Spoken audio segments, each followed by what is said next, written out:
જય સ્વામિનારાયણ બાળમિત્રો, આજથી જોઈએ તો 26 દિવસ જ આપણે સ્કૂલમાં ભણવાનું છે. પછી 28 સપ્ટેમ્બર એટલે આજે 20 થઈ, આ 8 દિવસ અને આવતા મહિનાની 28 તારીખે આપણી ફર્સ્ટ ટર્મ એક્ઝામ એટલે પહેલી પાકી પરીક્ષા ચાલુ થાય છે. તમે તૈયારી ચાલુ કરી?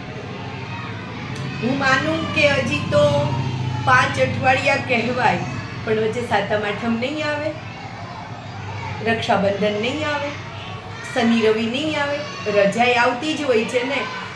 તો તમને નથી લાગતું કે તરસ લાગે ત્યારે કૂવો ખોદવા ન બેસાય? એક્ઝામ આવે છે, આપણને ખબર છે, તો જાગ્યા ત્યારથી સવાર માની આજથી જ તૈયારી ન કરી શકીએ? કરી શકીએ ને? મહેરબાની કરીએ ને આજથી તૈયારી સ્ટાર્ટ કરીએ.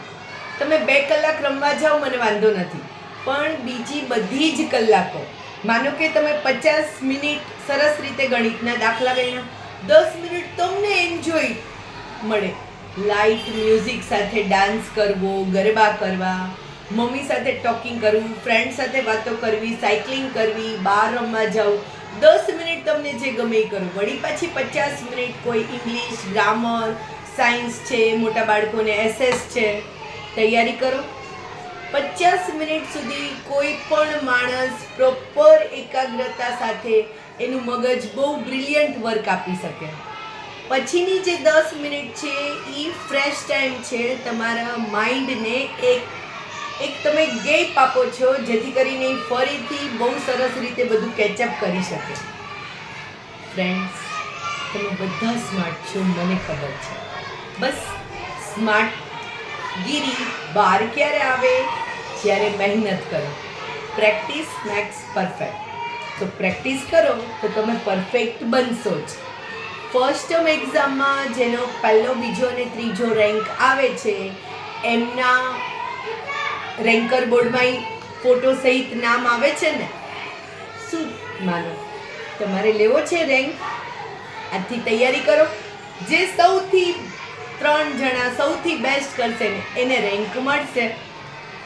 રેન્ક મહત્વનો નથી, પણ રેન્કના બહાને આપણે મહેનત કરીએ ને આપણું ઇમ્પ્રુવમેન્ટ થાય, આપણે સ્ટડીમાં આગળ વધીએ, એ તો ખૂબ જરૂરી છે.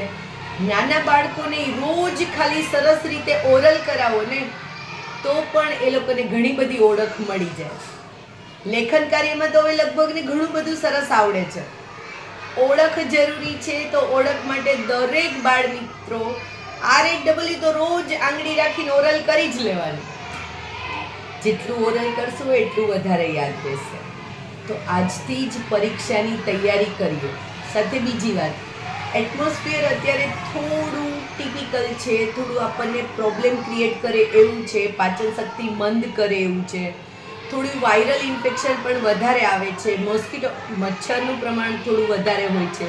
તો મહેરબાની કરો અને સરસ રીતે પહેલાં તો ફૂડ સારું ખાઓ, ટાઈમ ટુ ટાઈમ આરામ કરો.